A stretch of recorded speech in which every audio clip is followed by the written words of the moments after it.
If they don't match his ambition, if his ambition is to win the Premier League and then next year of what he's got left on his contract, he shouldn't have gone in there in the first place. Should Tottenham fans be worried listening to their manager there? Well, I think Tottenham should be worried about their season. I felt when they signed Conte, I thought, hand on heart, I actually thought he would get them fourth at worst because of what he would bring. Yeah. He'd bring energy, he'd bring that fight, he'd bring that true grit. And we saw that at the start when he first arrived. You just don't see that now.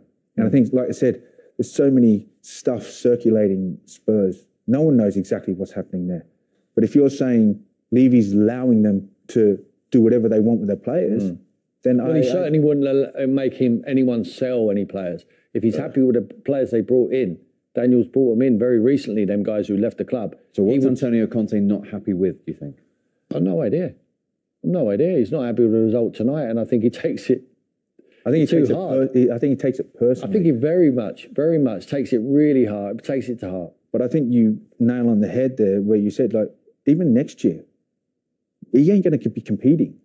He's not even going to be competing for another 2-3 years. Not for this level. So he's probably thinking, well, maybe I could have got in. He got in the Champions League. Maybe ruffled a few feathers. Got a couple of players in, and maybe changed it. But even then, no one's going to compete. Liverpool and there they are, 7 points off the top four. Listen, the run of form's been bad. It's okay if you lose against Chelsea. Yeah? Everyone can accept that. It's Chelsea, it's Man City, it's Liverpool. He can moan all he wants about not being able to compete with them teams. When you're losing at home and getting beat convincingly and outplayed, they controlled the game, Southampton. Wolves controlled the game against them. Burnley away. Albeit it's a rough night there. It's very tough. We know it's tough to go there, but you should be beating them with the quality players that you have. He's got no excuses with the group of players he's got. He's got to get the best out of the group on a regular basis. He needs to be more consistent.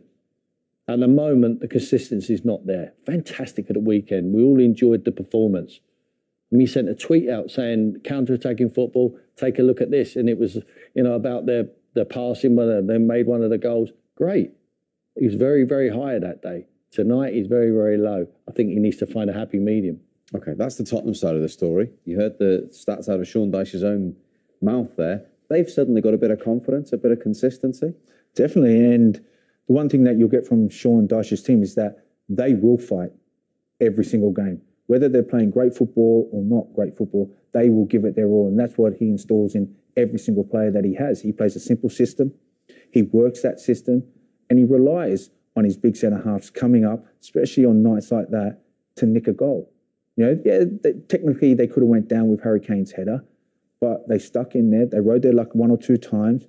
And when that important cross come in, you saw Ben Mee get up there. Yeah. And like I said, there was only ever going to be one winner. Yeah. And that's what they was looking for. And 2 games in hand, they're against Everton at home and Aston Villa. The biggest thing for me about this group of players and this manager, Sean Dyche, is they never panic. They know what it's like to be there. They're there every single year. Apart from when they finished Apart from once. Sean Dyche would tell me that in my ear. Yeah, so they did. I can hear him growling. And got into Europe. Put him right, Steve, he's shouting, so I am. But they know what it takes. That group of players knows exactly what it takes. They love being in the Premier League for nights like that, when no one expects them to win. They ruffle feathers and they get results. And I see them keeping a level head and getting over the line and staying in the Premier League for next year.